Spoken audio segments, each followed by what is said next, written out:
सौरभ, बहुत बहुत शुक्रिया हमसे बात करने के लिए। बहुत ही एजुकेटिव होती है आपकी बातचीत, एक समय पे आ रही है, इतना कुछ है आपसे बात करने के लिए। हमें जल्दी से जल्दी सारी चीज़ें कवर करने की कोशिश करूंगा, लेकिन सबसे ज़्यादा सौरभ इस समय बात हो रही है इंटरेस्ट रेट्स। एक साल हमने देखा ज़बरदस्त इंटरेस्ट रेट बढ़े, भारतीय इकोनॉमी को बहुत ज़्यादा इम्पैक्ट तो नहीं आया, मार्केट में भी नहीं बहुत ज़्यादा इम्पैक्ट आया, लेकिन आगे आने वाले साल में, नए साल में बात ये चल रही है मिड ऑफ नेक्स्ट ईयर शायद इंटरेस्ट रेट कटना शुरू हो जाएंगे। स्टार्ट यूएस से होंगे, उसके बाद हम फॉलो करेंगे। क्या आपको लगता है नए साल में ये होगा, और ऐसा होता है तो उसका इक्विटीज के ऊपर क्या कैसा इंपैक्ट देखते हैं? देखिए, मेरे को बहुत आश्चर्य होगी अगर अगले साल 2024 में यूएसए में, यूरोप में और इंडिया में इंटरेस्ट रेट्स की कटौती हमको नहीं दिखी। मेरे ख्याल से इनएविटेबल है, होगा। क्यों ऐसा बोल रहा हूँ मैं? आप तीन चीजों पर गौर कीजिए। पहला है इन्फ्लेशन वेस्टर्न हेमिस्फीयर में, विदेश के यूएसए यूरोप में देखिए, इन्फ्लेशन जो 9% था 1.5 साल पहले, 9% से भी 3% तक पहुंच गया है। सो इन्फ्लेशन का जो पूरा खौफ था वो काफी हद तक घट गया है। दूसरा चीज देखिए, मिडिल ईस्ट में युद्ध चल रहा है, घमासान युद्ध चलने के बावजूद तेल का भाव हर महीने नीचे जा रहा है। तो 3-4 महीने पहले $90 पे था क्रूड, आज $70 पे है। क्यों हो रहा है ऐसा? बिकॉज यूएसए रिसेशन की तरफ जा रहा है, यूरोप रिसेशन की तरफ जा रहा है, और चाइना चाइना की इकोनॉमी में दिक्कतें हैं। सो डिफ्लेशनरी प्रेशर दुनिया भर में बरकरार है। तेल का भाव इसको मेजर करता है। और तीसरी चीज देखने वाली है, तो यूएस में इलेक्शन आ रही है अगले साल। अनएम्प्लॉयमेंट के आंकड़े में अपवर्ड प्रेशर है, इकोनॉमी में दबाव है। यूएस के बड़े बड़े आईटी कंपनीज जैसे एक्सेंचर यस्टरडे बोला कि कोई खर्चा नहीं कर रहा, कोई कॉर्पोरेट, सब सहमे हुए से हैं। सो ऐसे माहौल में इंटरेस्ट रेट्स का गिरना मेरे ख्याल से हाईली लाइकली है। तो 2022 जनवरी से लेके अब तक करीबन 5.5% यूएस का रेट बढ़ा है। मेरे ख्याल से वो साइकिल अब नीचे की तरफ जाएगा 2024 से। उसको, हमारे देश को फायदा होगा। विदेशी निवेशक ने वापस आना शुरू कर दिया है, और मेरे ख्याल से 2024 में करीबन 30 से $40 बिलियन की विदेशी निवेशक की मुद्रा इंडिया आएगी। ये बहुत काम की बात बोली, 30 से 40 बिलियन डॉलर की एफआई बाइंग अगले साल उम्मीद है आपको होने की। उसके कुछ संकेत हमें ऑलरेडी दिखने लगे हैं, 5-5, 7-7 हज़ार एक साथ। मैं आपसे ये जानना चाहूंगा कि एक और बड़ा पिवट हुआ, एक तो इंटरेस्ट रेट्स वाला इशू था ही, इस साल के एंड में एक नई चीज हुई, वो ये कि 2024 के इलेक्शन की ऑलमोस्ट लोगों को कंफर्ट आने लगा है। जिस तरह से स्टेट इलेक्शंस स्विंग किए, बीजेपी ने 3 स्टेट इलेक्शन अपने फेवर में, लोगों को कंफर्ट आ रहा है कि प्रोबेबिलिटी बहुत बढ़ गई 2024 के मेन चुनाव में। और यूजुअली तो चुनावों का कम इम्पैक्ट होता है, शॉर्ट टर्म इम्पैक्ट ज़्यादा होता है, लेकिन इस गवर्नमेंट से लोगों को उम्मीद ये है कि शायद रिफॉर्म मोमेंटम जारी रहेगा बाजार का। और इस बार के नेशनल इलेक्शन का आप रोल कैसे देखते हैं? देखिए, मैं इस बात से सहमत हूँ कि जो हाल ही में असेंबली इलेक्शंस हुए उससे 2024 के नतीजे का विजिबिलिटी मिला है।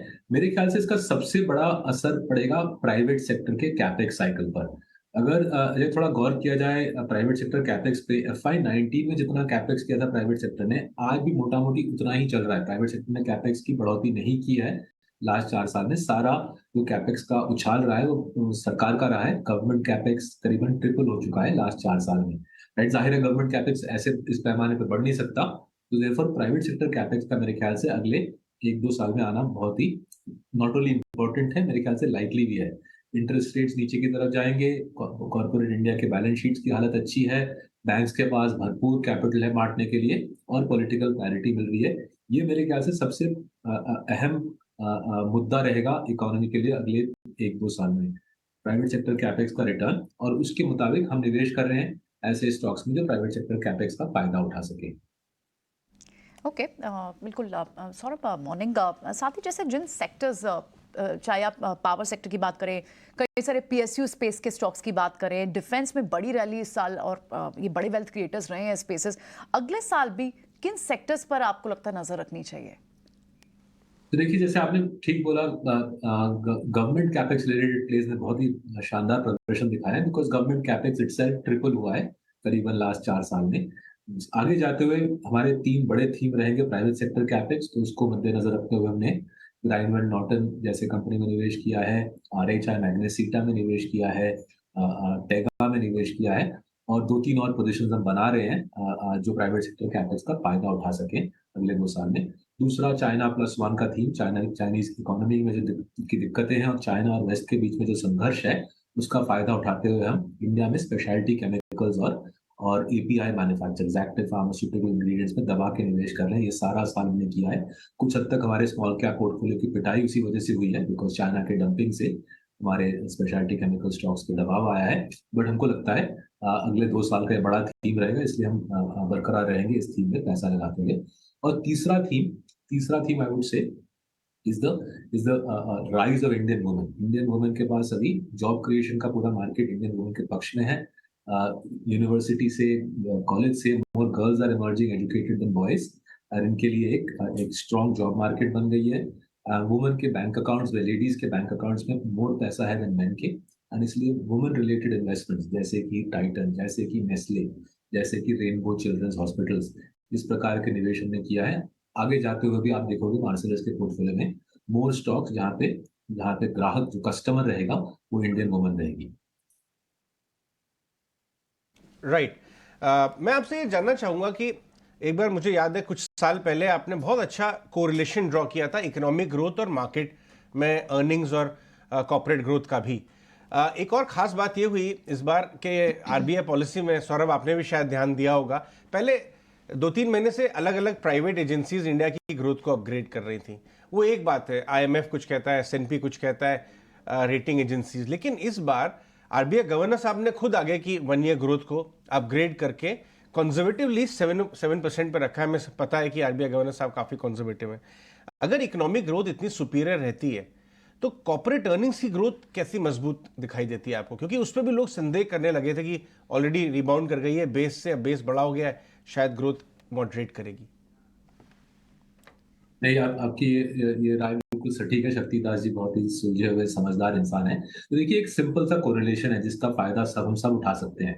जब तेल का भाव नीचे जाता है और यूएस में ब्याज दर नीचे जाते हैं, तेल का भाव नीचे और यूएस में इंटरेस्ट रेट्स नीचे, तब इंडिया की इकोनॉमिक ग्रोथ की साइकिल शुरू होती है, तब इंडिया की स्टॉक मार्केट की उछाल की साइकिल शुरू होती है। मेरे ख्याल से दोनों चीजें हो रही है। तेल का भाव नीचे जा रहा है, यूएस इंटरेस्ट रेट्स नीचे जाने की संभावना हाई है, इसलिए अगले 2-3 साल मार्केट और इकोनॉमी के लिए बढ़िया रहेगा। जैसे आपने बोला, इंडिया की जीडीपी ग्रोथ करीबन 7% के आसपास रहेगी, और रियल जीडीपी है, नॉमिनल जीडीपी इन्फ्लेशन को जोड़ते हुए करीबन 12 के आसपास ले लीजिए, और अच्छे कॉर्पोरेट्स की अर्निंग 15 से 20% मेरे ख्याल से अगले 2-3 साल हम देखेंगे। इससे स्टॉक मार्केट को सपोर्ट मिलेगा, और जैसे मैं बोल रहा था, विदेशी निवेशक इस 15-20% ईपीएस ग्रोथ से आकर्षित होते हुए इंडिया की तरफ विदेशी मुद्रा को घुमाएगा।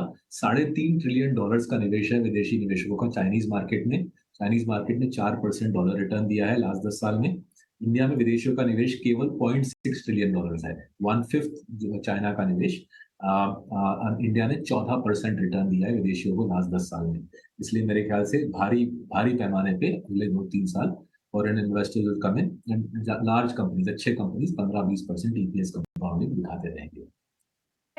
वेरी इंटरेस्टिंग और इनफैक्ट वेरी हाई कन्विक्शन आप जो बता रहे हैं। और ये बड़ा पैसा अगर इंडियन मार्केट्स में आना है फॉरेन इन्वेस्टर्स का, और ऑफ कोर्स अर्निंग्स जो है वो सरप्राइज कर रही हैं, लेकिन इस वक्त निफ्टी के कौन से ऐसे कॉन्स्टिट्यूएंट्स हैं जो आपको काफी रीजनेबली प्राइस दिखते हैं, जहां पर आपको लगता है कि ये बड़ा पैसा आ सकता है? तो ये 3 सेक्टर्स में हाईलाइट करता हूँ जहाँ पे हमारा भारी निवेश है। ये सारे स्टॉक्स में इनका मैंने जिक्र किया है, मेरा खुद का थ्रू मार्सेलस, मेरे पेरेंट्स का थ्रू मार्सेलस, और हमारे 9,000 डोमेस्टिक क्लाइंट्स और विदेशी क्लाइंट्स का निवेश है। पहला है प्राइवेट सेक्टर बैंक्स, राइट। अच्छी अर्निंग्स कंपाउंडिंग है, वैल्यूएशन सस्ते हैं, 20 ईयर लोज है इनफैक्ट वैल्यूएशन पे प्राइवेट सेक्टर बैंक्स का, एचडीएफसी बैंक, कोटक बैंक। दूसरा है आईटी सर्विसेज, और हमारा टीसीएस में निवेश है। इंजीनियरिंग आर&डी में हमारा एल&टी टेक्नोलॉजी सर्विसेज और टाटा एलेक्सी में निवेश है। Again high class companies, order book, दमदार order books, some of the world's largest order books in IT is with TCS. इसका एग्जीक्यूशन मेरे ख्याल से अगले 2-3 साल में होगा, तो विदेशी निवेशक इसकी तरफ भी आएंगे। और तीसरा थीम, जहाँ पे ज्यादा कुछ खास रैली अब तक दिखी नहीं है, is speciality chemicals, pharma, API, right. ये थीम सहमा हुआ था चाइना के प्रहार की वजह से। जैसे जैसे चाइना का प्रहार घटता है, speciality chemicals, active pharmaceutical ingredients, this whole industry will I think do really really well for several years.